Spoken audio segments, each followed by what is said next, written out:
Hello.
So next week, we are going to have our first quiz.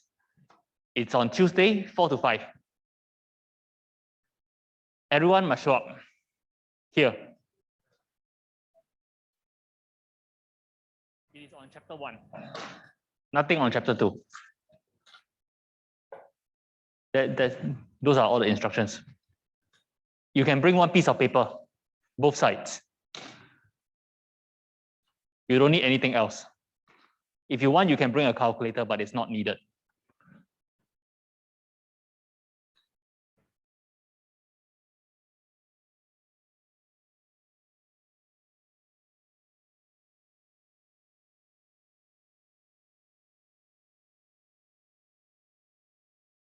So in this class, we have 2 quizzes. The first quiz is on the first chapter. The second quiz is on the second chapter. Okay. So essentially in this class, we are going to go through 4 chapters of the book, 4 and a little bit. Okay. So the first 2 quizzes cover the first 2 chapters. Then the final will cover mainly chapter 3 and chapter 4 and a little bit of chapter 5. And that's it. It's very easily organized.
Oliver is not here. Who can I call on?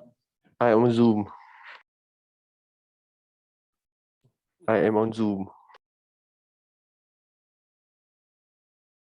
Oh, okay. I can call on people. Because I only know Oliver.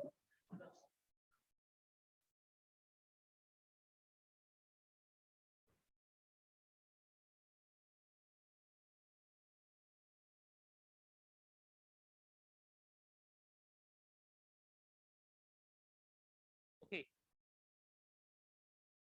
Right.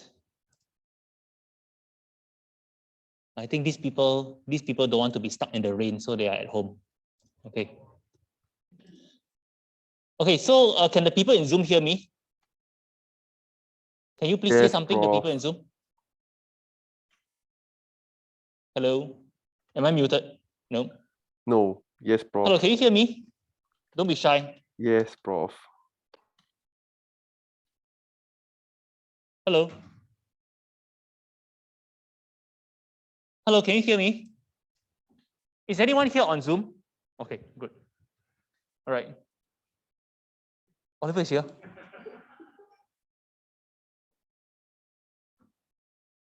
Okay, so today, thank you so many people for showing up. Tuesday, not many people show up, but today, I guess you like my company. So I'm going to continue our discussion on conditional expectation, which will lead to the end of the chapter on discrete random variables. Then next Tuesday, we'll have a quiz. And then next Thursday, we'll start on continuous random variables. Okay, so I want to first review some very basic notions from last time. Okay, so we obviously we start off with when we do probability, we start off with a sample space.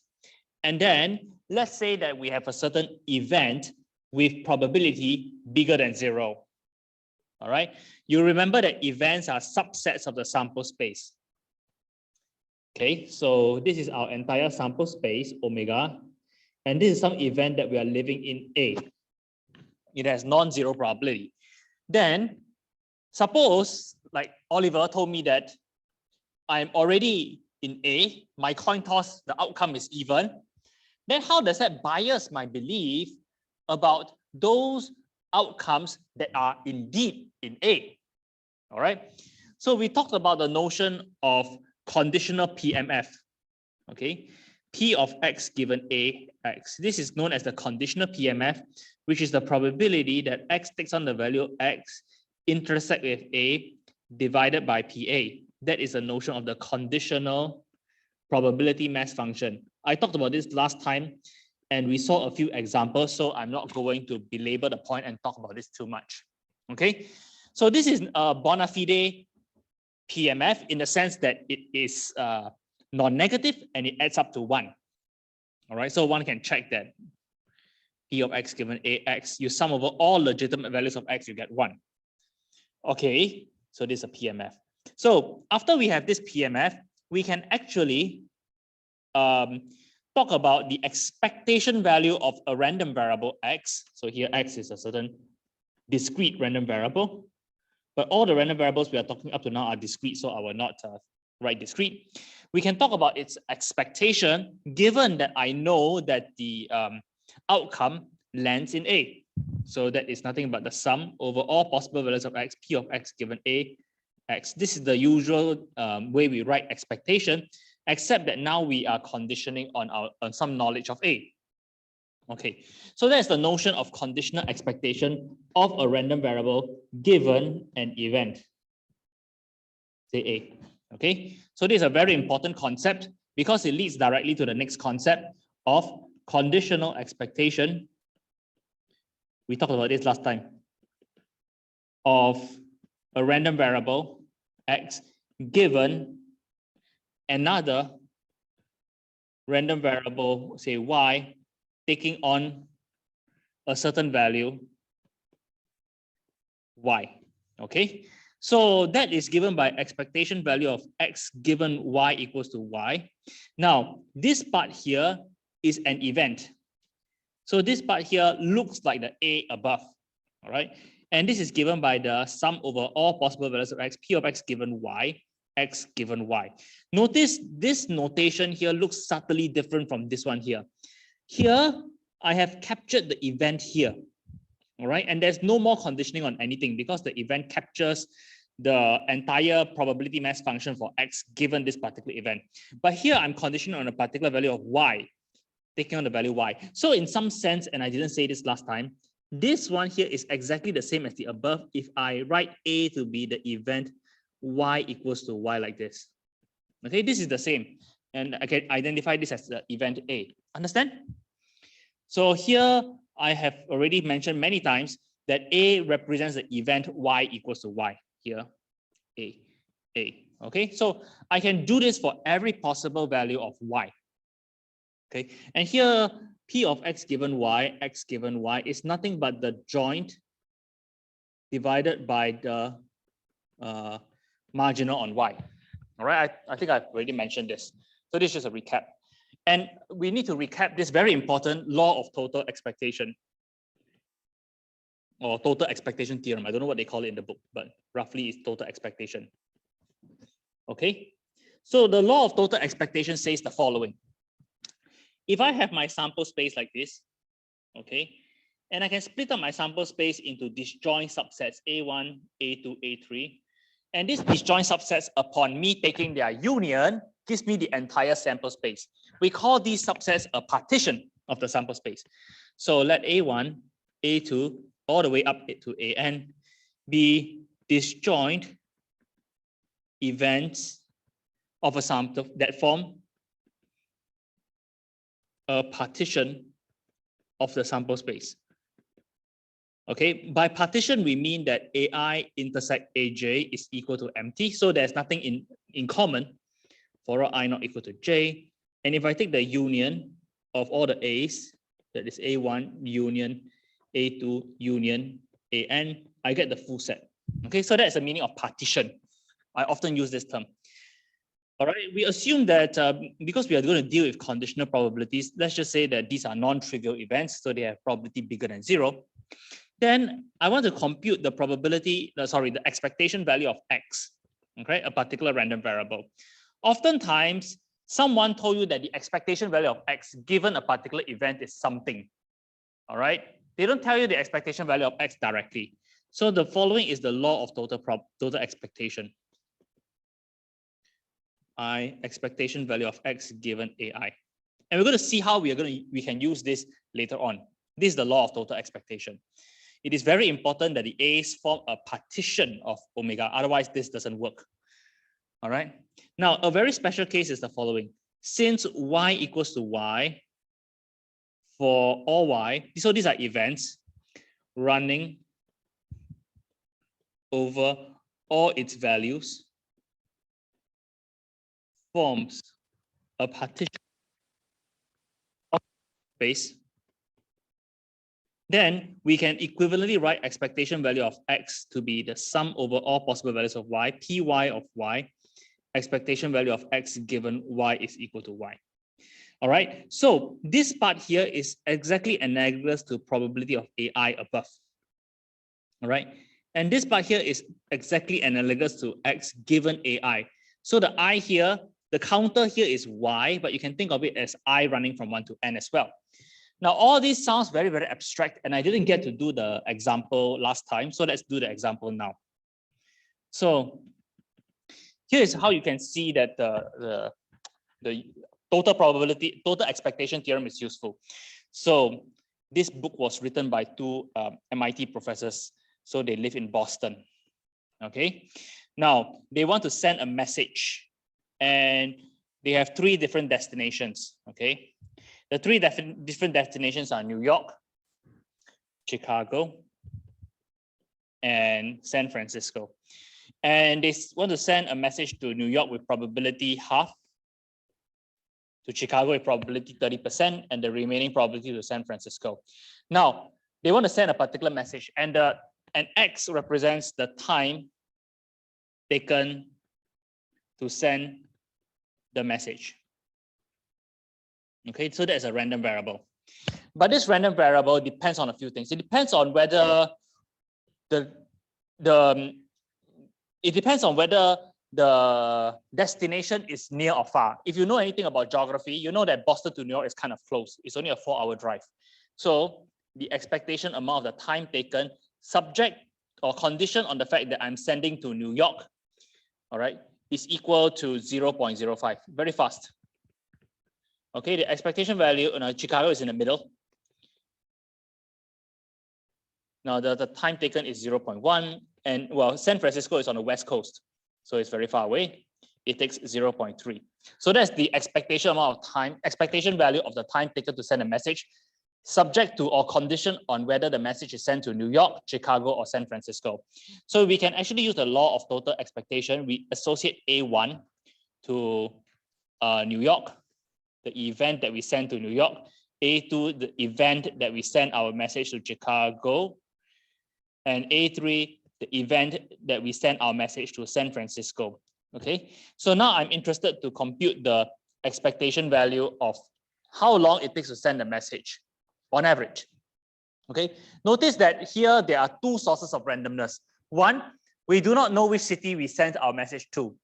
And even if we knew which city we sent our message to, there's still randomness in the message, the time taken to send a message.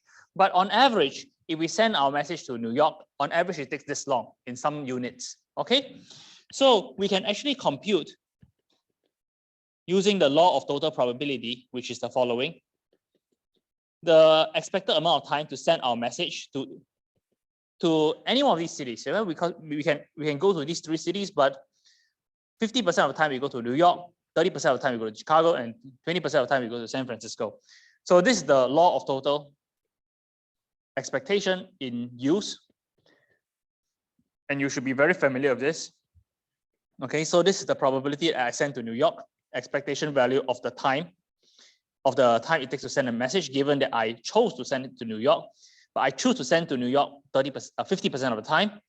And here I send to Chicago, and expectation of the time, given that I send to Chicago. And the last one is the probability that I send my message to San Francisco, expectation value of the time it takes, given that I send to San Francisco. So now, after you have done this, it's a matter of plugging numbers in. Okay, and this is 0.3 times 0.1 plus 0.2 times 0.3, and this is whatever it is, it works out to be this. Say all these units are seconds, so this is seconds. Okay, so this is a nice example to illustrate a divide and conquer approach, because you do not know expectation value of X, but you know that we have these probabilities that you're sending from Boston to New York, Boston to Chicago, Boston to San Francisco, and condition on that, all right, you know the expectation. So basically now what you are doing is actually taking some sort of a weighted average, okay? And the weights are given by these three numbers here. Is that clear? Very clear, right? Who do I know here? I know Liao Xue, one person. What happened to Oliver? Do you understand this example? Do I have to go through again? Okay, I suppose this is fine, right? So basically, you can see that actually A1, A2, A3 form a partition of the sample space. Because this professor here, who is at Boston, he only wants to send a message to one out of three cities, okay? He cannot send it to, say, some other city, say, Austin, Texas. No, cannot, right? He only wants to send to these three places. So this forms a partition of the sample space. If you send to New York already, you only have that one message. You cannot send to Chicago. Okay, so that's a partition of the sample space. All right, this is A1, A2, A3.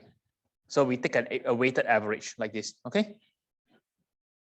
Okay, hopefully these numbers are correct, but the numbers are not so important. How to do it is more important. Okay. So this is the law of total expectation and a simple example. Later on, we will see a really interesting example. Okay, this is very mechanical. And mechanical questions are those questions that I will ask you. All right, I won't ask you very difficult things. Now I want to talk about independence, and that is a final thing that we will, subtopic that we'll discuss in chapter 2. All right. So again, there are different notions of independence. Okay, whether a random variable is independent of another random variable, whether an event is independent of an event, a random variable is independent of a particular event. So there are different things, but they all point to the same direction and the same equation. So we say that a random variable, this is definition, okay? This is a math thing. A random variable X is independent of an event A subset omega if, notice here, I'm going to define two notions of independence now, okay? This first notion concerns random variable being independent of an event, okay? So later on, we're going to talk about random variable independent of another random variable, but don't be confused. The adjective independent actually can refer to a lot of things. Random variable being independent of random variable, something being independent of something, but here, in this case, random variable is independent of an event, okay? If the probability that x equals to x and A is equal to probability x equals to x probability of A. And the left-hand side object is nothing but the PMF evaluated at x, PA. And this equation must hold true for all x. Then we say random variable x is independent of an event A. Okay, now there's yet another way of saying these things. In other words, all right, if we take the left-hand side object here, can we write it in a slightly different way, given that now we know something about conditional probabilities? Okay, so this is probability of x equals to x given A, PA. This is equal to P of x given A, the conditional PMF of x random variable given the event A. Okay, so here I'm not assuming anything. No assumptions are made here. No assumptions. So the independence assumption comes about here, right? That's the independence assumption in this equality here. Okay, but what can we say now? All right, but if we equate this object here, which we obtain through independence, and this object here, okay, now we notice the following. If, sorry, wrong color. If P of A is bigger than 0, we have that we can cancel. All right, we have this under independence. P of A, this is equal to 0. P of xx is equal to P of x given Ax for all x. So what does this mean? Okay, this means that knowing that A occurred,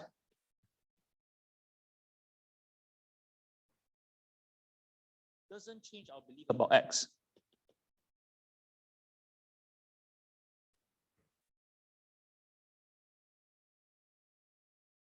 So why is that so? That is our initial belief of x. Okay, someone told us that x takes on. Okay, I'll answer that question later. Someone told us that x has this particular probability mass function at the very beginning. Now, Oliver came around and said, oh, it so happens that I know that the outcome lies in A. Okay, so that changes our belief about the random variable x. How does it change the belief of our random variable x? It changes the belief to P of x given A. But under the independence of x and A, we see that if PA is positive, so these two can be cancelled, then we are left with this. So even if we know that A occurred, it does not change how x behaves because these two are equal. So that is the intuitive meaning of independence. That is, if I know something happens, it does not change my belief about some other thing. All right. So for example, if let's say Liao Xue and I are not related, right? Liao Xue's height is so and so. My height is so and so. So you can believe that even if you know my height, you wouldn't know Liao Xue's height, right? So that is a notion of independence. Okay, what is P of NY? The probability of New York. So is this, all right? So the probability of going to New York is 0.5. Okay, so that answers David's question. Sorry, I don't always check the chat. So these people here, please let me know if I miss out something, okay? So that is the notion of random variable being independent of a particular event. All right, all this is very abstract, so let's try to make this more concrete looking at a particular example. Okay, so one of these examples is in the book. One of these examples is not in the book. So the one that I'm going to do now is in the book. After this, it's not in the book, so you can copy. So X here represents the number of heads in two independent tosses of a fair coin.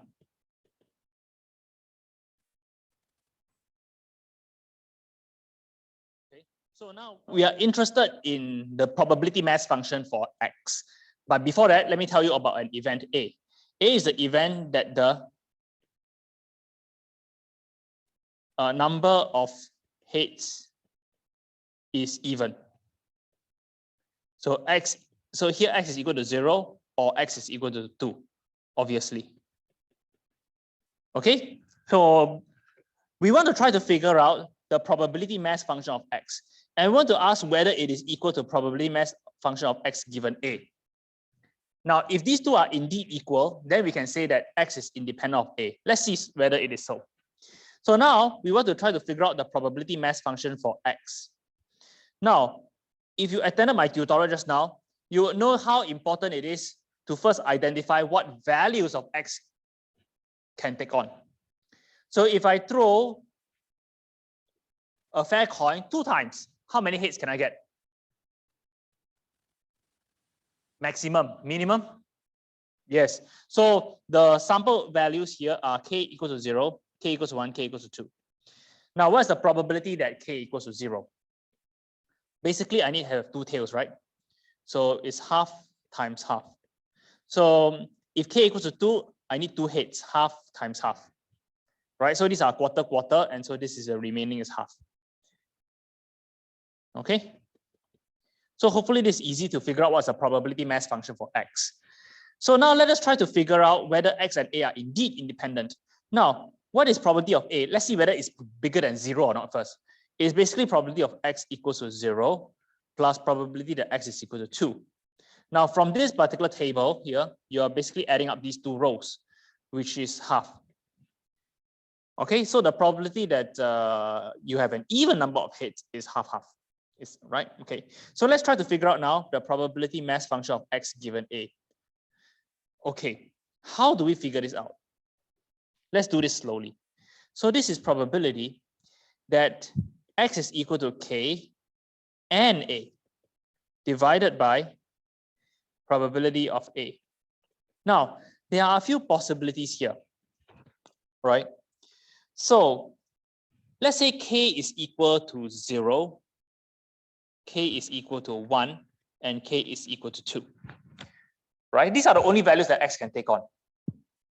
But let us see what happens at k equals to 1. All right, let's say, so what is the meaning here? The number of heads, if k is equal to 1 and x here is equal to 1, all right? So the number of heads in 2 independent tosses of a fair coin is equal to 1. You have 1 head. Then A is an event that the number of heads is even. All right, so you're basically, if I'm interested in the k equals to 1 event, I'm interested in this event x equals to 1 intersect number of heads is even. Here we are saying x here is equal to number of heads equals to 1. Can this happen? No, this is actually the so-called empty set. Because you cannot have 1 head and even heads at the same time. 1 is not even. Even number is like 2, 4, 6. 0 is also an even number. So what is this entry here? What is this box here? Can someone tell me? Very good. 0. Okay. So now for k equals to 0, there's something to do. There's something to do. So for k equals to 0, we are interested in x equals to 0 intersect x equals to even. What is this event x equals to 0 and x equals to even? Can someone tell me what is some? How can I simplify this intersection?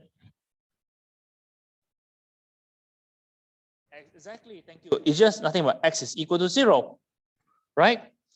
Because this is actually contained inside here. If x is equal to 0, x is definitely even. So the intersection of these two is exactly x equal to 0. The way to look at it is the following. Here x equals to 0. Here x is even. So the intersection is nothing but the common part, which is this part here. Understand?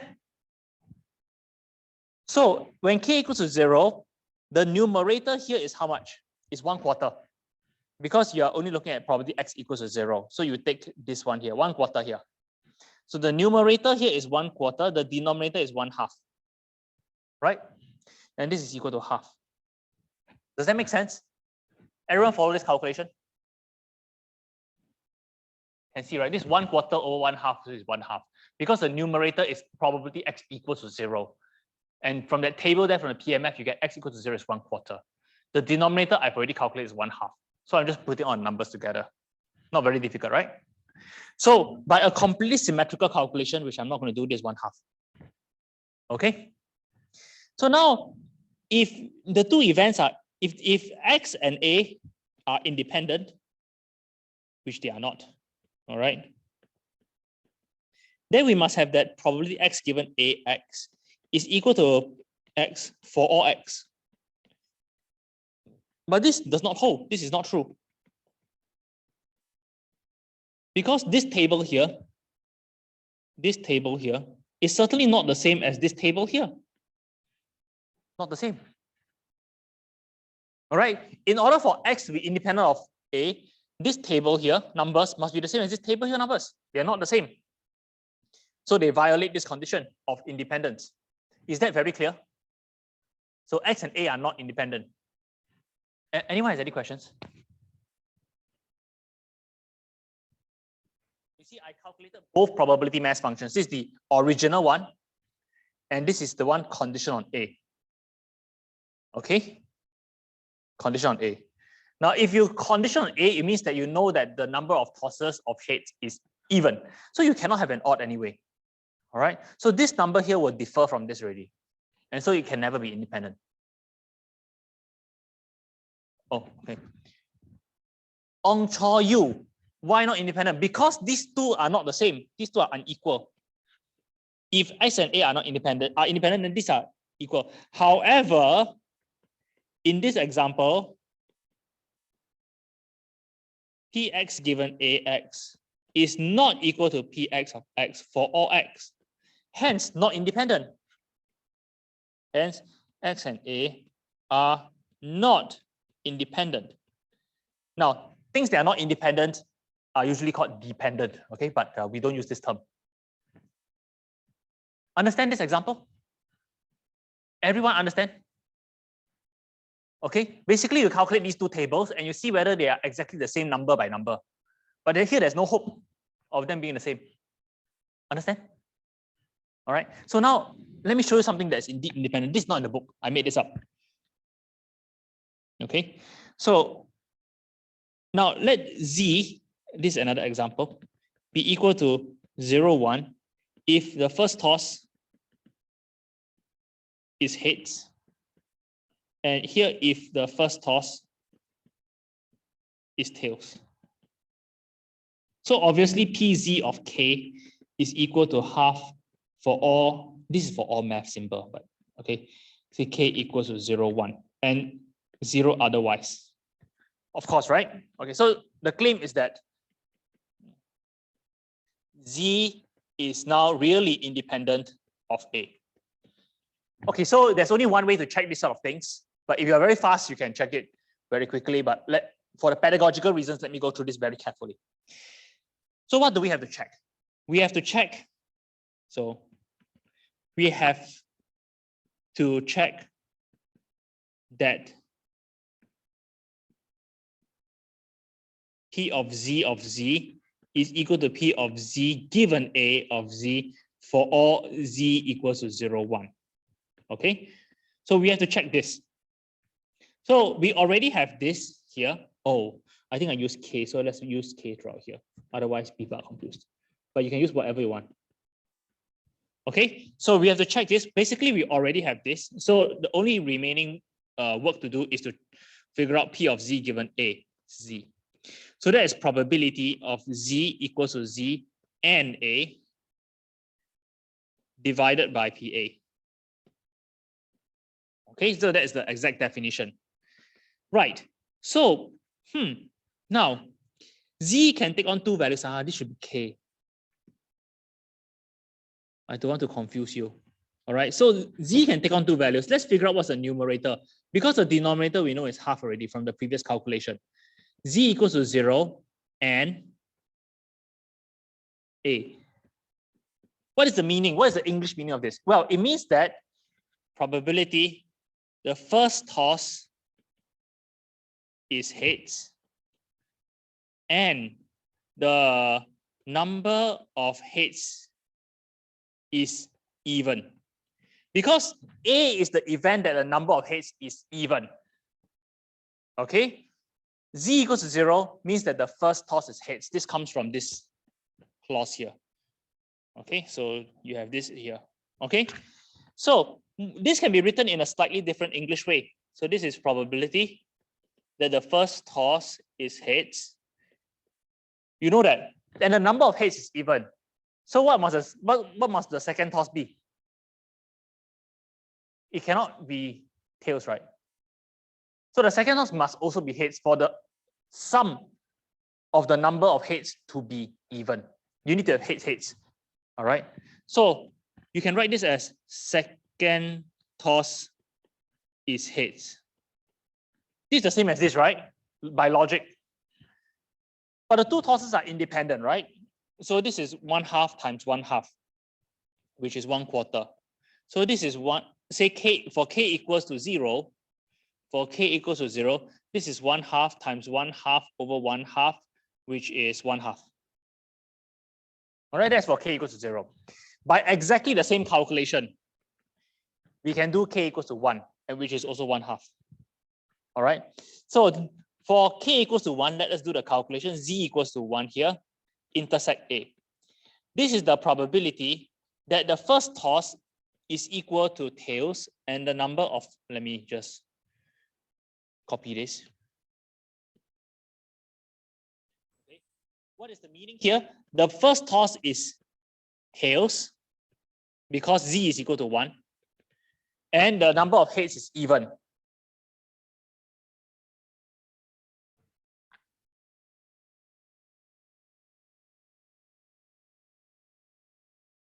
Okay, so the first toss is tails and the number of heads is even.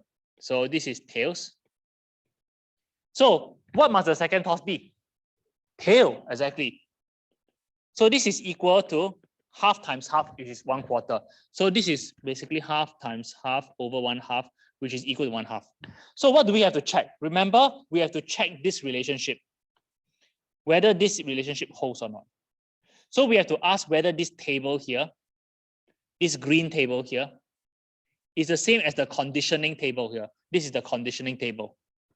And this is 1/2 for k equals to 0 and 1. So we have shown here, okay, so this is all 1/2 here. We have shown, in fact, that Pz of k is equal to Pz given A of k for all legitimate values of k, which is k equals to 0 and 1. Hence, Z and A are indeed independent. Okay, so this book actually gives an example of a not independent, but it doesn't give an example of independent. So here I have to make up one story. All right, so you can just look at this handwritten notes or copy this down or whatever. Understand? Any questions?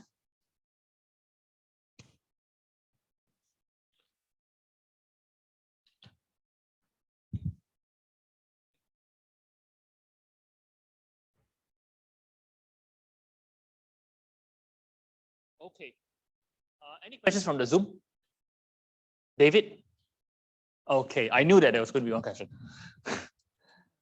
Let's see what it says. So which one of these criteria is preferable to proving? Which are these criteria? There's only one criteria, right?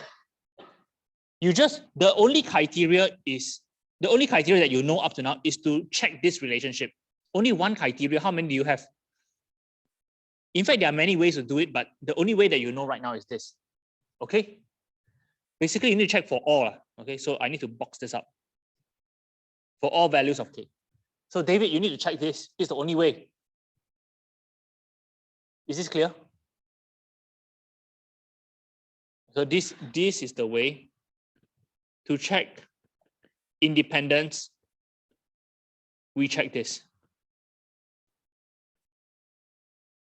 Okay, David. David, no reaction. All right. Anyway, let me now tell me when there's reaction. All right. So we have talked about independence of a random variable to an event. Okay.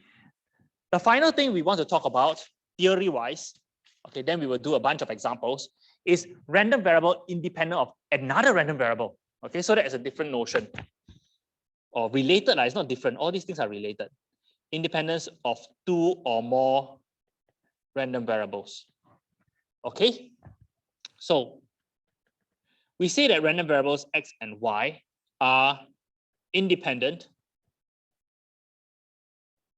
So now we are talking about independence of two random variables. Remember that the random variables in this class are all at the back of the alphabet. We don't use ABC, right? ABC are events, okay?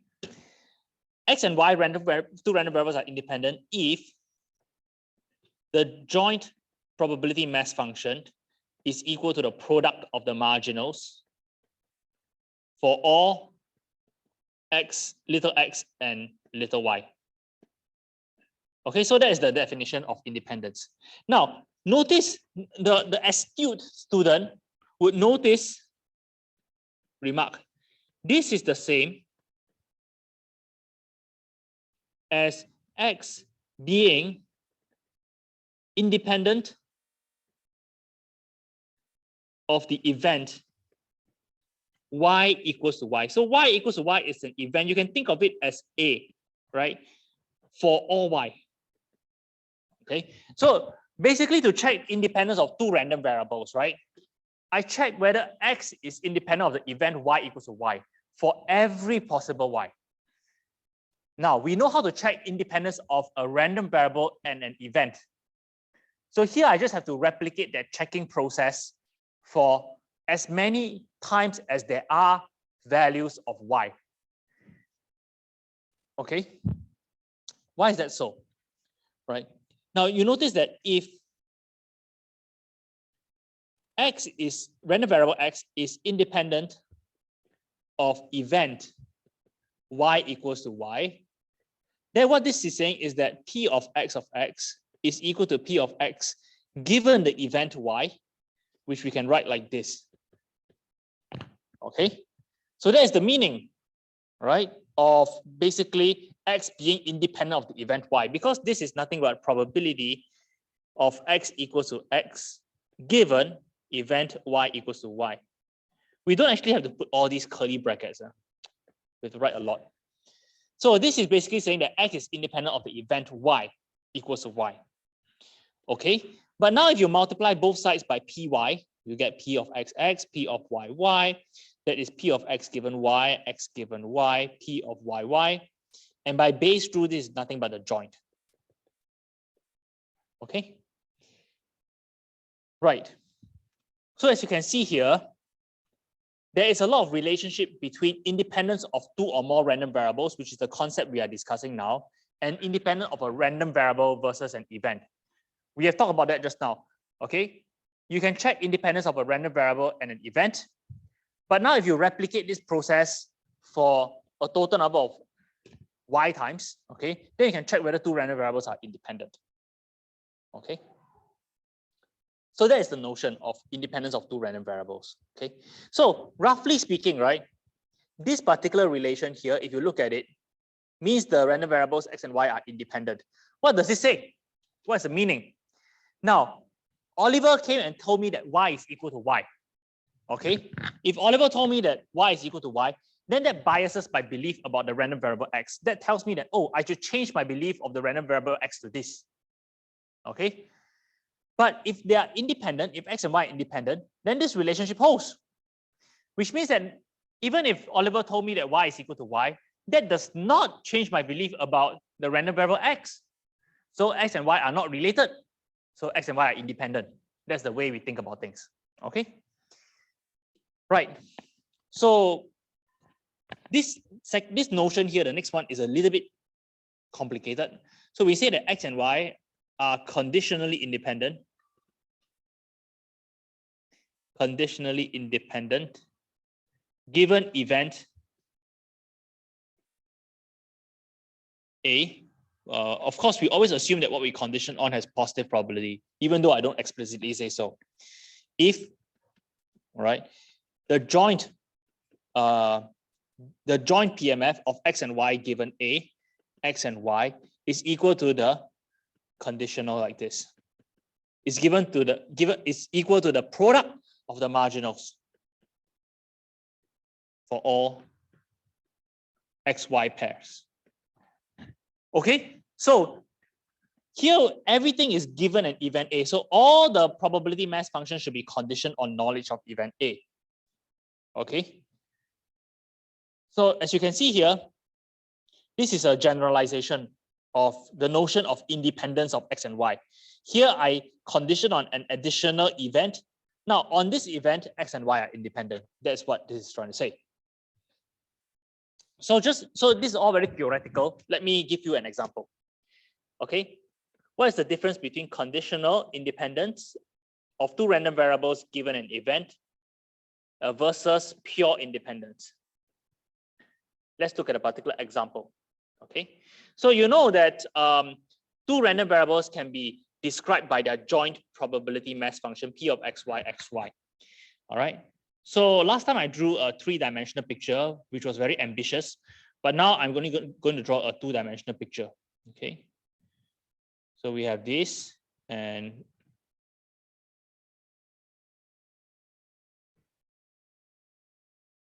basically each of X and Y has four values.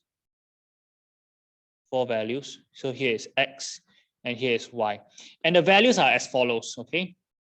So this is 1 out of 20, 2 out of 20, 2 out of 20.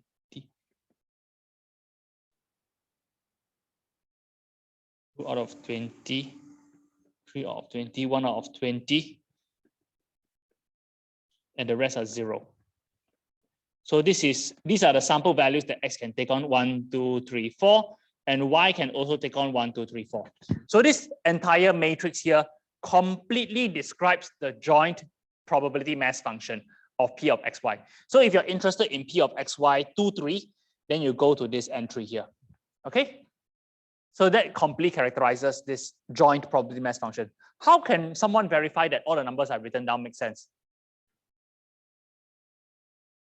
And I didn't copy wrongly. How can you make sure that I wrote down all the red color numbers properly? Yeah, all the red numbers must add up to 1. So let's see whether correct or not. So this is 5, 11, 14, 14 plus 6. Yeah, 20. Just nice. Okay, so we want to ask ourselves the question, okay? Based on this joint probability mass function, are X and Y independent? That's the first thing. What do we have to check? We have to check that P of xy, xy, is it equal to this for all X and Y? So I put the question mark there because I don't know yet. And we need to check this for all xy.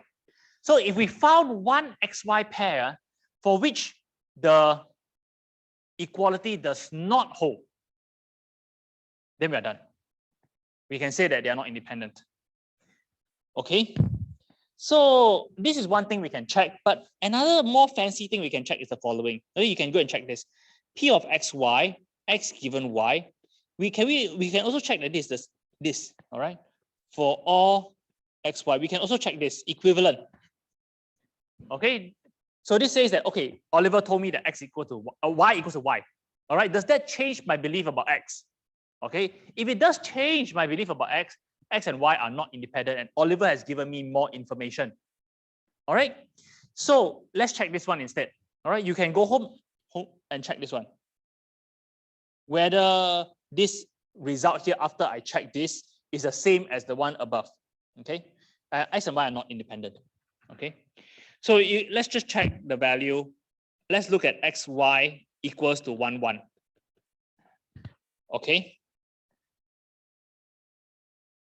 So the left-hand side, P of X given Y, 1, 1. All right, what is this? Now,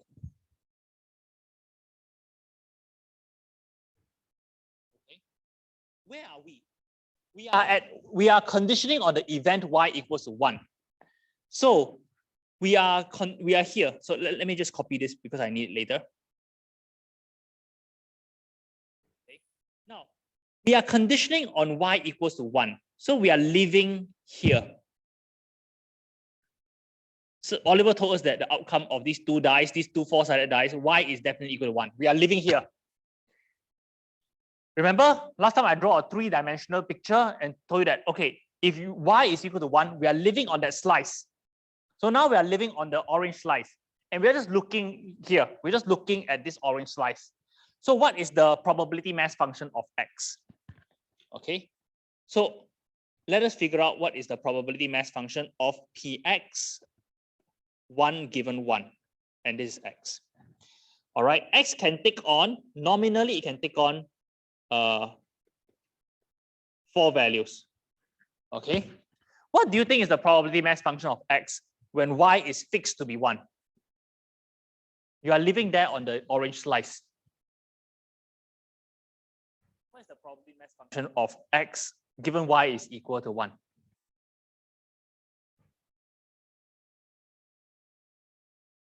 Very good. Someone is following me. The probability that x is equal to 2 is exactly 1. The rest are 0. This is a value 1, right? Because now we are living here, I already said. There's no way that you can be here, here, here. So the probabilities are 0. And now what I said last time, you need to rescale this probability mass function such that it adds up to 1. 1 over 20 does not add up to 1. So you need to multiply until you get until 1. Okay, so that is the way to quickly think about this. So the probability mass function of x equals to 1 is actually equal to 0. Okay, this point is what we are looking. This is 0 here, comes from this point here. Okay, now we want to check whether this is the same as probability of x evaluated at 1. Okay, now let's look at this picture here. Let's look at this table here. What is the probability that x is equal to 1? Quickly.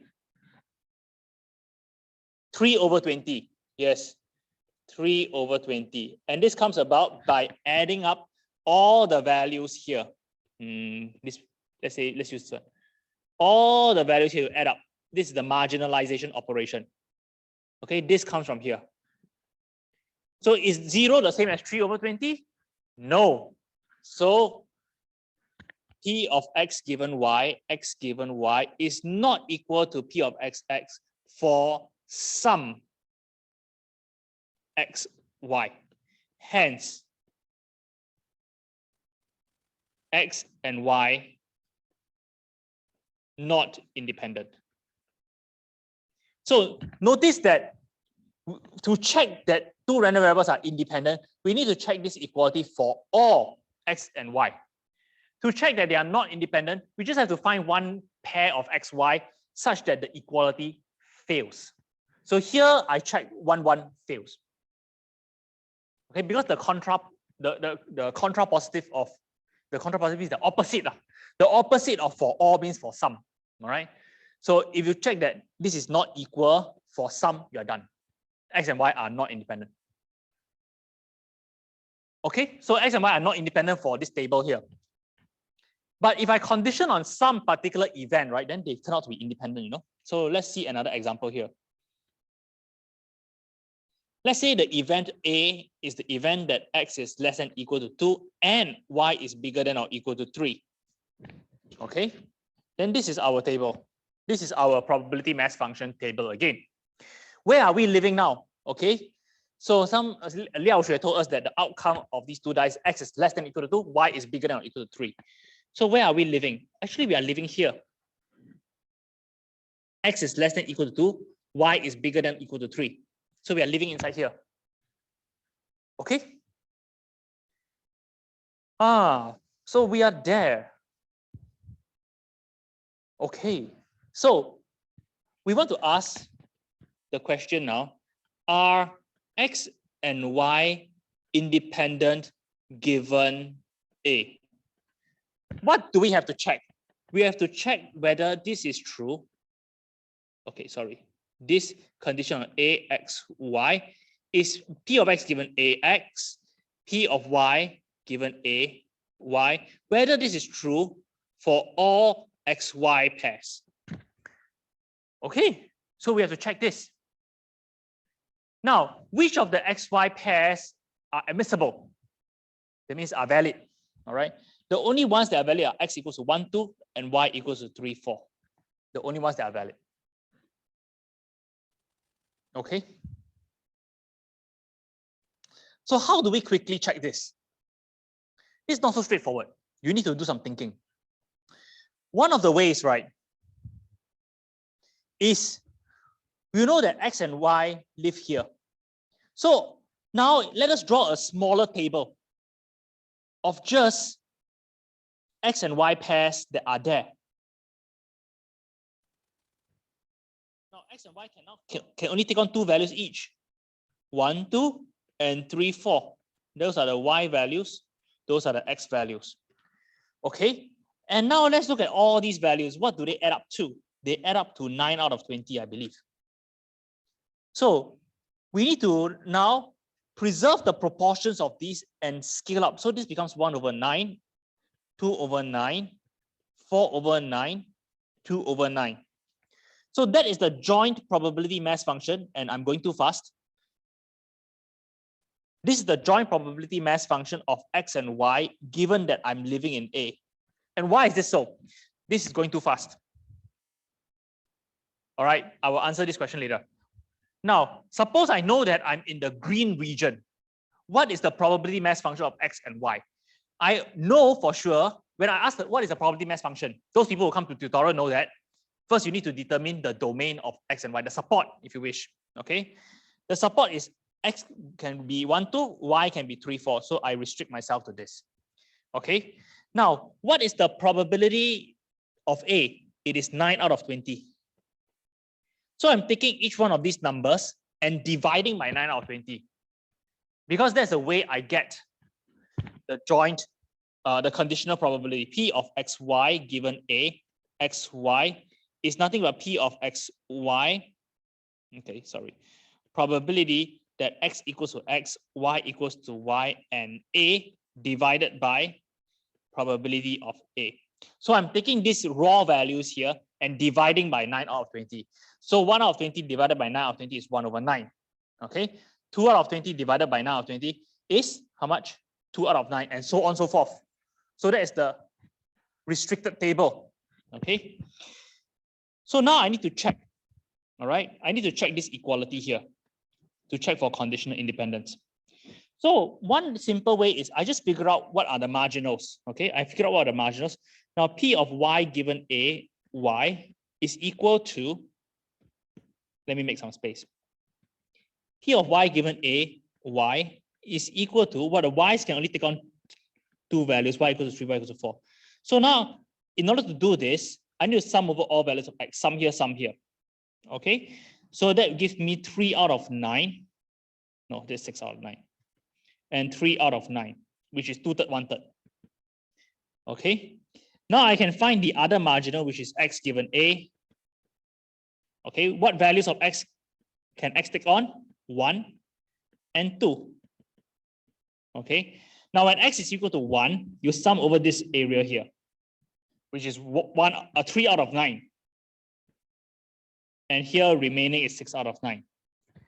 So now we can check this equality. We can check this equality is true for all values of x, y. Say, okay, we check x equals to 1, y equals to 3. Then on the left-hand side, we have P of xy given A, 1, 3. How much is this? 1, 3, 1 over 9. The right-hand side is the product, P of x given AX, 1.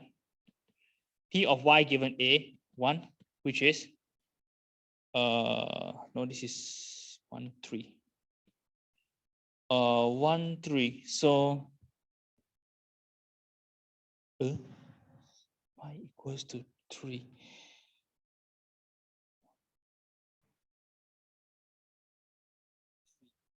No, this is 2, 9, right? 1, 3, this is 2, 9.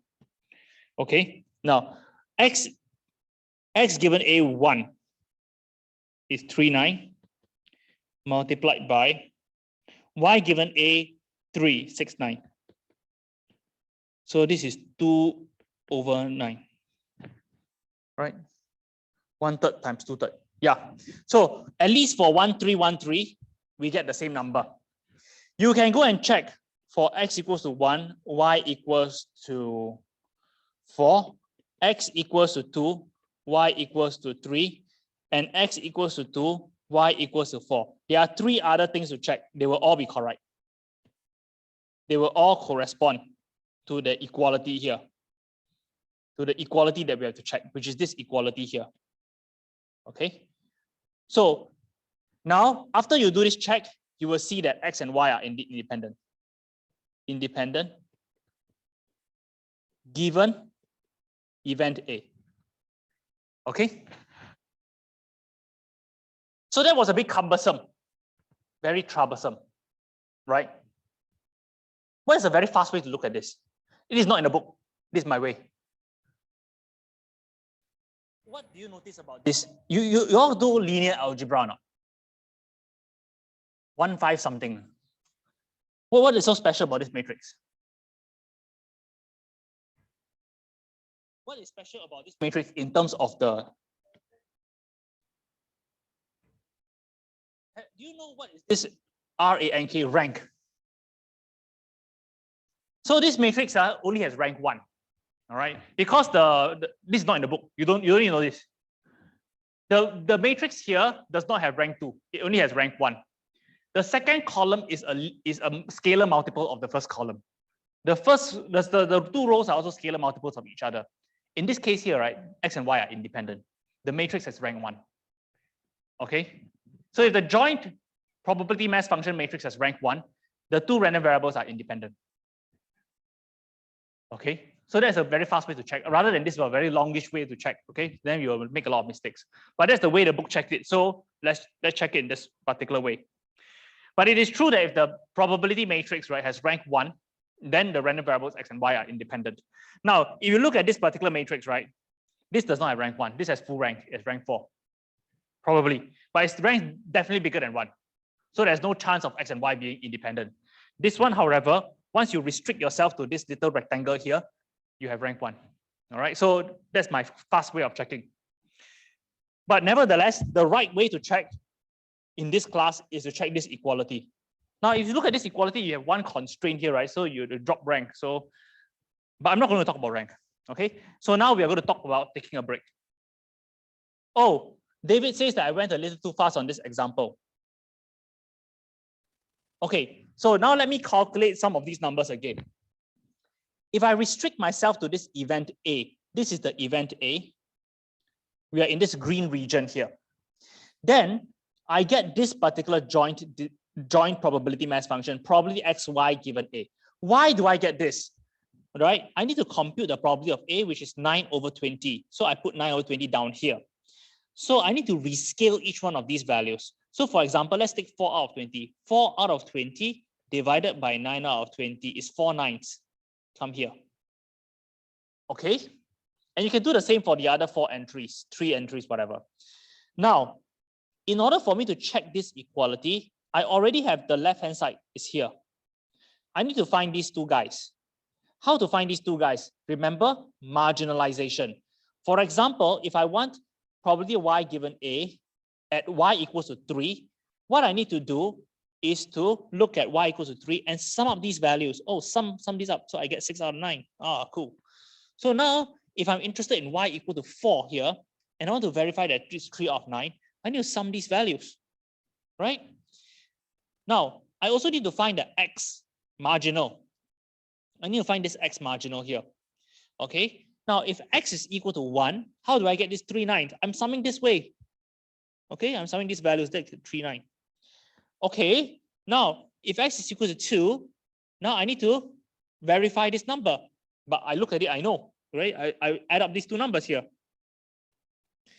Okay, cool. So I need to verify now this equality for all permissible values of x and y pairs.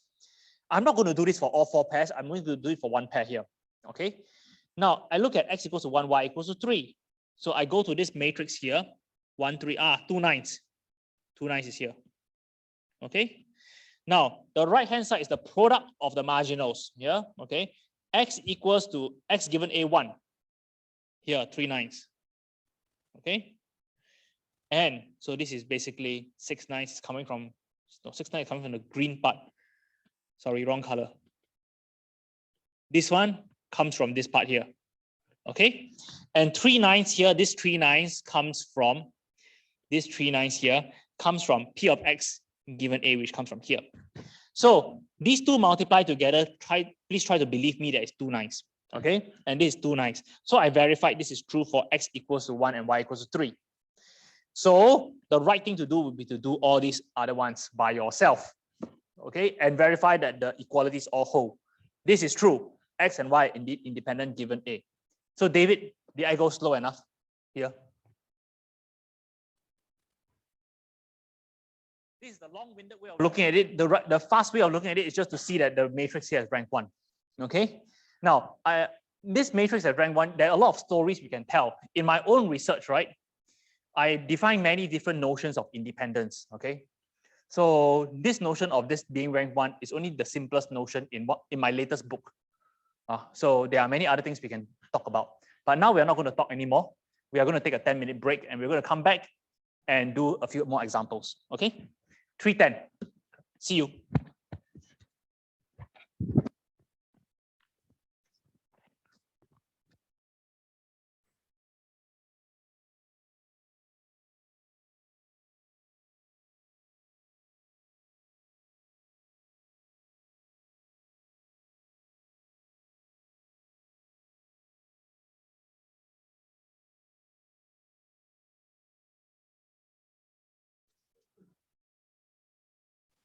Is it recording? Okay. So let's resume. Okay. So I only have a few more things to say regarding this chapter. So let's finish saying it. Now, we already know what is meant by two random variables being independent. So here is one simple calculation that we can do. If two random variables X and Y are independent, okay, then it holds that the expectation value of XY, the pair, is equal to the product of the expectations, which is very natural. Okay. So in this class, I will not ask you to prove anything. It's a calculation class. But in this lecture, I'm free to do anything I want, so I will prove this. Okay. So this is good to know because it actually illustrates to you what is the meaning of expectation of this function of two random variables. Remember last time we looked at expectation of function of two random variables, and I said that you can compute this in two different ways. One is you go and calculate the probability mass function of gxy. You can call this z, and then you can compute its expectation in the usual way, but it's more convenient to actually compute the expectation by just using this shortcut formula. I call it shortcut formula.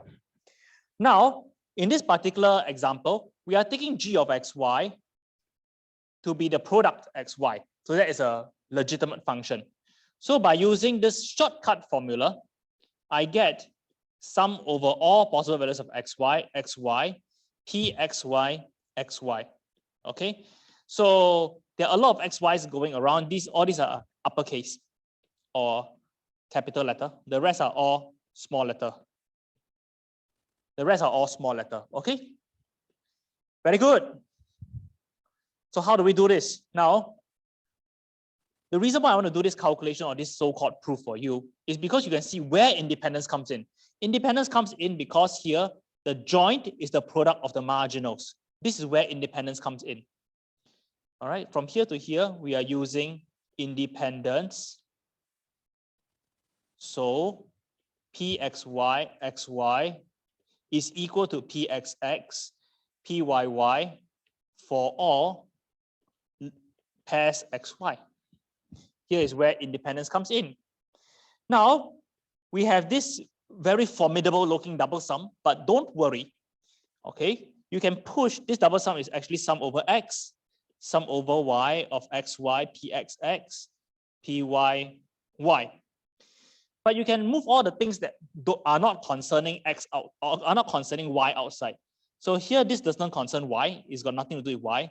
Here's nothing to do with y also. So these are essentially constants, which can then be brought outside here. Okay, so what you are left with is x, I don't mean to use this. Here, x, p, x, x, and you can put bracket here, sum over y, y, p, y here. And now, voila, you see that this is expected value of x, expected value of y. And this completes the so-called small proof. Okay, so as you can see here, the key is that this can be split up into the product here. Then you see that these are constants relative to y. So constants can be brought outside the sum. Okay, and then you can use basically the definitions of expectation value of X and expectation value of Y. Okay. So as a small exercise, this is an exercise in a book, but I didn't assign this. You can try this on your own. If X is independent of Y, it also holds that expected value of any function of X, any function of Y is equal to the product of the expectations. So we can show this. Okay, but I'm not going to do it in class. This is too much notation. Okay, so this is a fact that you need to remember or know. This is okay, very important because we will use this calculation throughout. Very important to know. There are a few other things I want to say, and this is a bit surprising. Okay, now let's just recall for arbitrary, that means independent or not independent doesn't matter. For arbitrary random variables X and Y, it holds that means it's true. Expected value of the sum is equal to the sum of the expected values. This is always true. Whether or not the random variables are independent or not independent, blah, blah, blah. Doesn't matter. But it's not true for variance, okay? So the question is, how about the variance of X plus Y? How about the variance? Okay. So the next result is also super important, and we will have to use it many times. This is the following. If X and Y are independent,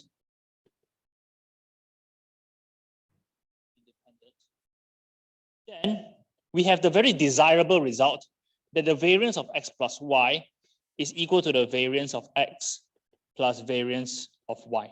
We have the very desirable result. So just a side remark, we are going to show this. We are going to show this carefully later on. Now, remember that we did this calculation before. If you have variance of X, okay, how is that related to the variance of 5X? How is the variance of 5X related to the variance of X? Maybe you can. So if I have a random variable and I multiply it by 5 times, how is it related to the original variance? Does anyone remember? Yes. So you need to do 5 squared here. You need to bring out the square, bring out the constant and square it. There's a proof for this. Okay.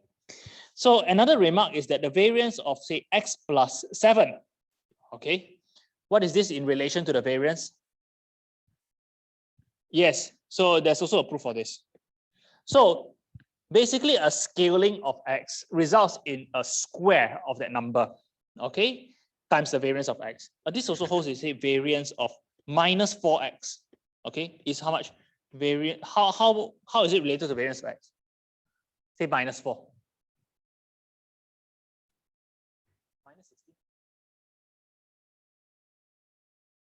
David, I know one more person. David, variance of minus 4X, how does that relate to variance of X? 16, very good, thank you. Okay, so these are some very basic relations. So more generally, variance of B, where B is a scalar, you have to do B square here, okay? So this one, all these things only involve one random variable. Here, we are talking about 2 random variables. So by combining this claim with all these remarks, right, it also holds that if X and Y are independent and A, B, and C are scalars, that means not random variables, they are just fixed numbers, then variance of AX plus BY plus C is equal to A squared variance of X plus B squared variance of Y. The C does not matter. So that's the generalization of the above claim. So I will just demonstrate this claim, okay? I will not, there's no need to do this because you can just combine these relations and this shift here. Basically, this shift does nothing, okay? Then you can treat this now as one big random variable, this as another big random variable. And this one here will result in variance of AX. But then the A now, the A must be brought outside A squared, okay? So I'm not going to show this second claim. I'm just going to do this one here. Okay. So basically the variance of the sum is equal to the sum of the variance when you have independence. All right. So because a shift, right, of the random variable results in no change in the variance without loss of generality, we assume that X and Y have zero mean. Because if they don't have zero mean, we just take away the mean. And the variance remains the same. Okay, because of this property, you can shift the variance by, say, the mean, and you still get the same number.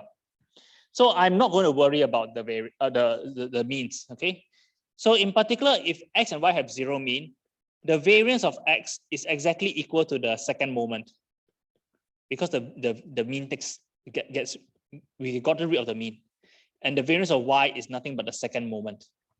Second moment means expectation value of that random variable squared. Okay, so now we are in business. We have variance of X plus Y. Okay, this is equal to the expectation value. So X and Y have zero mean. X plus Y also has zero mean. So we are just talking about the second moment here. Expectation value of X plus Y squared. The thing that you subtract has zero mean. So I'm not going to do it. Okay, am I going too fast? David, am I going too fast? No, just right. Good. Okay, so now we remember that A plus B quantity squared is equal to A squared plus 2AB plus B squared. There's such a thing that we learned in O levels, I guess. So this you have X squared plus 2XY plus Y squared. Then expectation is a linear, which means we can move it through. 2, you can bring out the 2, and you can bring out here. You move the expectation throughout. Everything stays the same. So I don't want to write again, except the middle part here. What can we do in the middle part? X and Y are independent. What can we do? We can do something very special to the middle part. We just showed that if X and Y are independent, the expectation of the product is the product of the expectations, right? So in the middle part, what can we do? We can basically rewrite this as the product of the two expectations. Yeah, without any loss. We are still correct. And here we are making big use of independence and the previous result. Okay, we are making big use of the independence. But all the random variables have zero mean, so this goes away. And because they have zero mean, the second moment is the same as the variance, and so we have variance of X plus variance of Y as desired. Okay? Everyone understand? So here we just simplify our life and say that everything has zero mean. So you have zero mean, your variance is the same as the second moment. Second moment is the expectation of that random variable squared. Then the variance of this also has zero mean. Okay, so the variance is basically nothing but the expectation value of the random variable squared. But here we need to make use of this identity from high school mathematics. Okay, so we expand this out. And expectation is linear, so the expectation can operate on each one of the guys. Okay, now then this part here is the most interesting because, well, we can now leverage independence. And independence says that this is the product of the expectations. But each one of the expectations is equal to 0 because I said so. Because expectation X is equal to expectation Y is equal to 0. They have all zero mean. So we are left with this to this and this to this, and we are done. Okay. So now I want to, okay, if there are no issues here, let us just do one exercise. All right. So we have seen many times the binomial PMF. Okay. What is binomial? The binomial is formed by the sum of n Bernoulli random variables. So xi is a Bernoulli trial or random variable with probability of success P. And the binomial random variable is basically the sum of n Bernoulli random variables. This is the binomial random variable.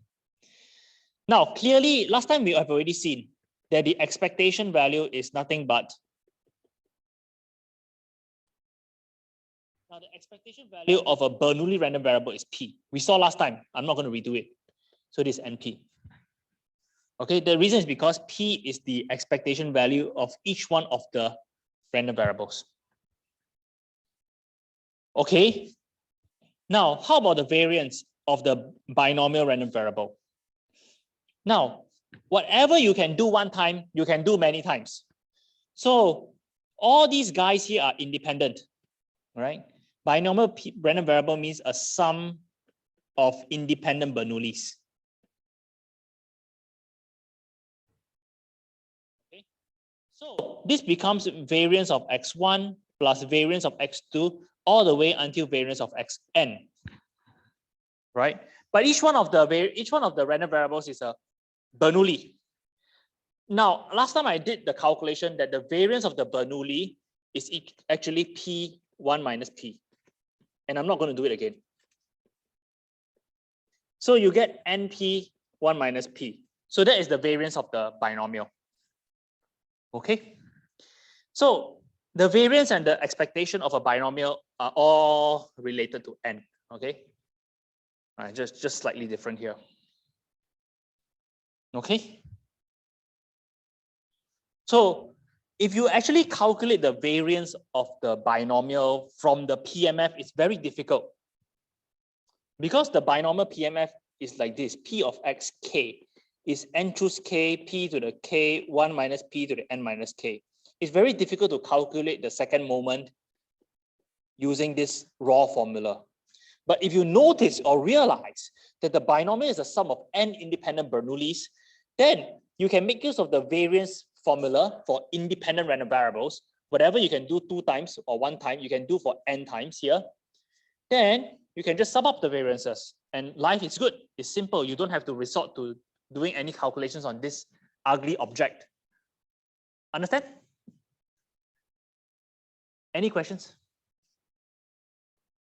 So that is the calculation of the variance for the Bernoulli random variable, binomial random variable. Okay, so we also have P1 minus P, that is the variance of each Bernoulli. I did this calculation before, so I'm not going to do it. Any questions? So the point here is that calculating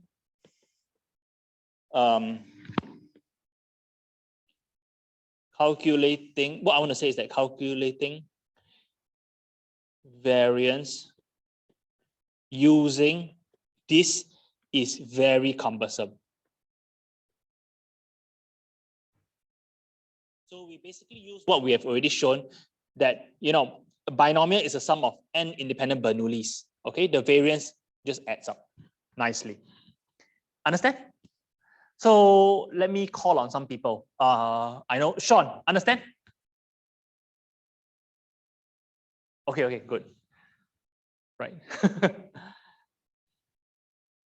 I don't know anyone else. So the important thing you want to get out of this is what is the notion of independence, and independence buys us a lot. And in particular, independence tells us that the variance of the sum of 2 random variables that are independent is the sum of the variances. Okay, so we have this result here, very beautiful result, and you need independence here. All right, and if they are independent, you can also put scalars here, no problem. Okay. So, am I going okay? Any questions at all? The point I want to write down this complicated binomial formula is to tell you that don't do this. Okay, because this is too complicated. If you calculate expectation value of x squared by trying to do k squared of pxk, I don't even know how to start here because there are a lot of things happening here. Okay. So basically, we just use this distributive formula, this formula that you can move the variance inside. Okay, anyone? All right, so actually this actually concludes our discussion of this entire chapter 2. Okay, so now we have a little bit more time. I cannot do 2 questions, but I think I can do 1 extra question. And the one I want to do is 2.23 in the book, which is a bit challenging. Okay, so if you don't get what I'm trying to say here, right, you are not alone. Right, so you cannot expect to fully understand this example, all right, unless you have looked at it last night and looked at the solution. But this example is very useful for us to understand conditioning and the law of total probability and some very interesting imaginative ideas. Now, this class can be very difficult. You can set very difficult questions that actually test your creativity. But I'm not going to do this sort of things. This question, however, is very nice. Okay, so we have finished our discussion. All the theory you need to know is already presented for discrete random variables. So we are very good on time. So we have 30 more minutes. I will take 20 more minutes of your time to do this example, which is problem 2.33 of the book. Okay, so now we have a fair coin, very simple. The probability of heads is P and the probability of tails is Q, 1 minus P. All right, what are we interested in? We are interested in this random variable X, which counts the number of tosses until a head comes up twice in a row, or a tail comes up twice in a row. Okay, very interesting. Okay, so the picture is as follows, right? So here we have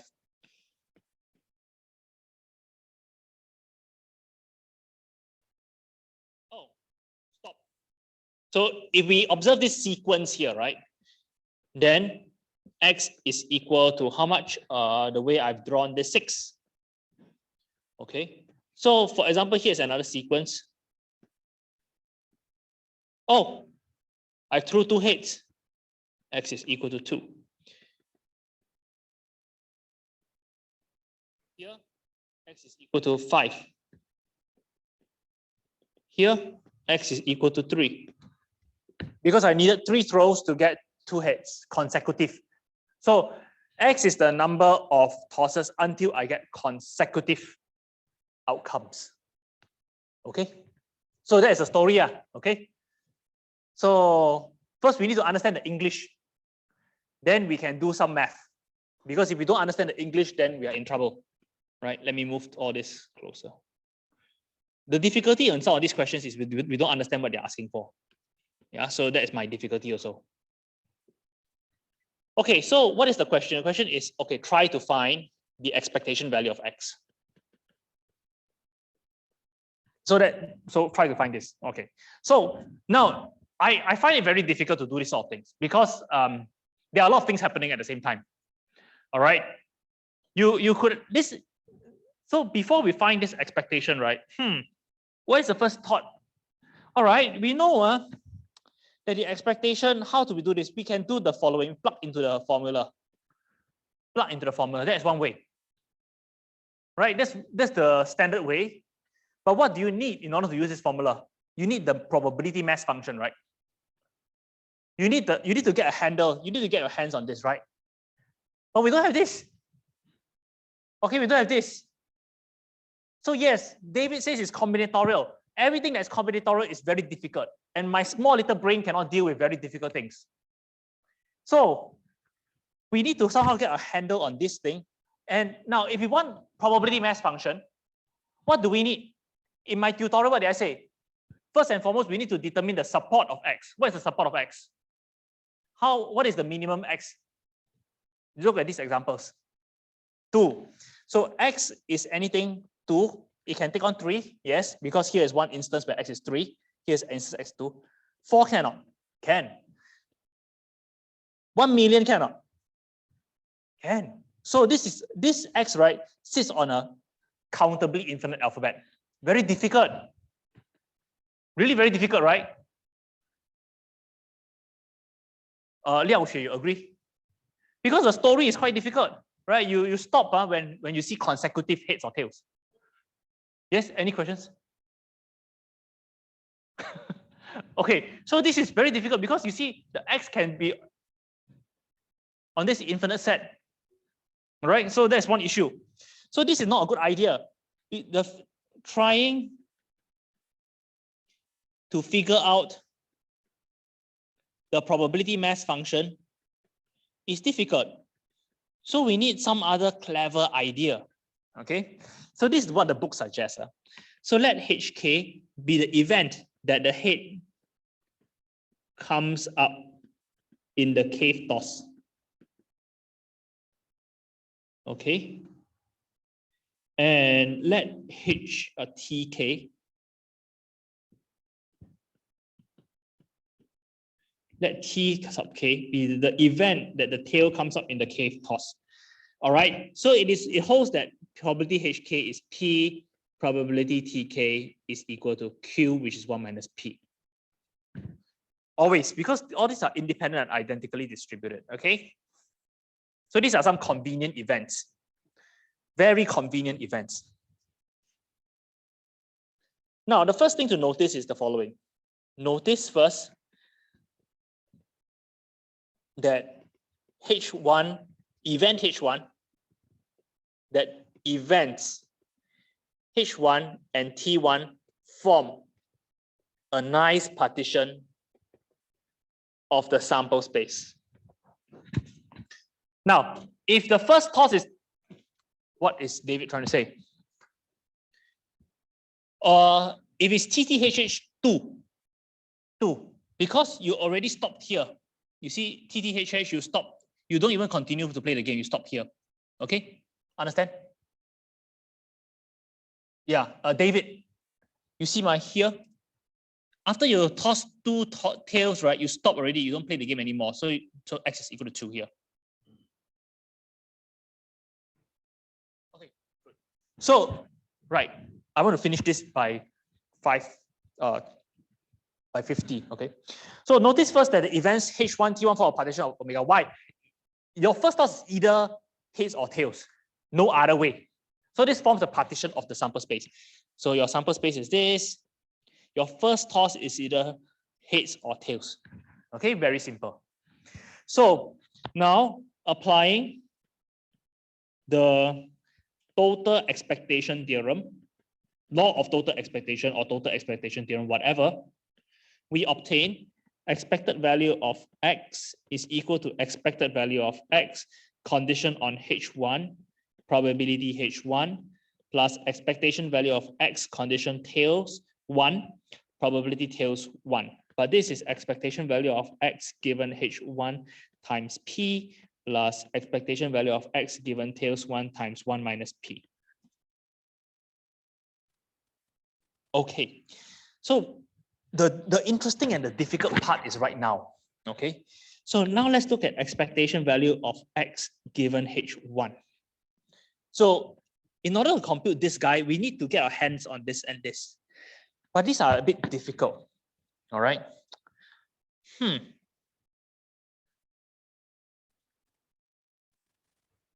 now we are living in the universe. We are living in the universe that our first toss is heads. We are living there. We know that that is heads. Now, suppose, right, the second toss is heads. Life is already good. Because we are almost the same as David, we will be heads like this. We will be this. Suppose the second toss is heads. X is 2, definitely. Okay, so it makes sense to do the following.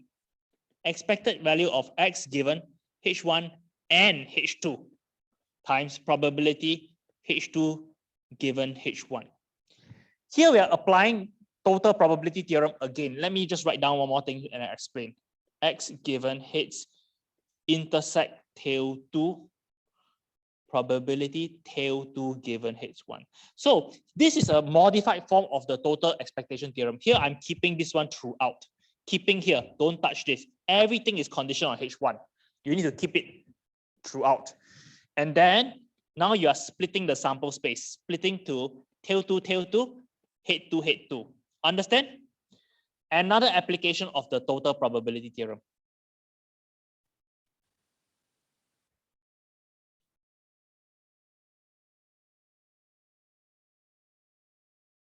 Applying the total probability theorem again, we get this. Now, the tosses themselves are independent. So we can actually simplify this a little bit. This is equal to, now this is exactly T of H2. Okay, we can drop this because the tosses are independent. And we can drop this as well, independent events. Okay. So what we have. So this is nothing but, what is probability of H2? That means we toss a head on the second toss, P. This is equal to this. This one here is equal to P. Okay, now let me ask David, because David asked me, all right? I am living in a universe that H1 and H2 are true. Okay, here, H1 and H2 are true. What is X? What is the expectation value of X? So I'm living in this universe that the first two tosses are head here. X, very good. Thank you, David. So this is 2. That's very beautiful because now we significantly simplified one part. 2, right? So now we have another thing that is difficult to deal with, but one of the elements here is easy to deal with, and that's T2. T2 is Q, all right, which is 1 minus P. This one is because the probability of tails is 1 minus P. Yeah, this easy part.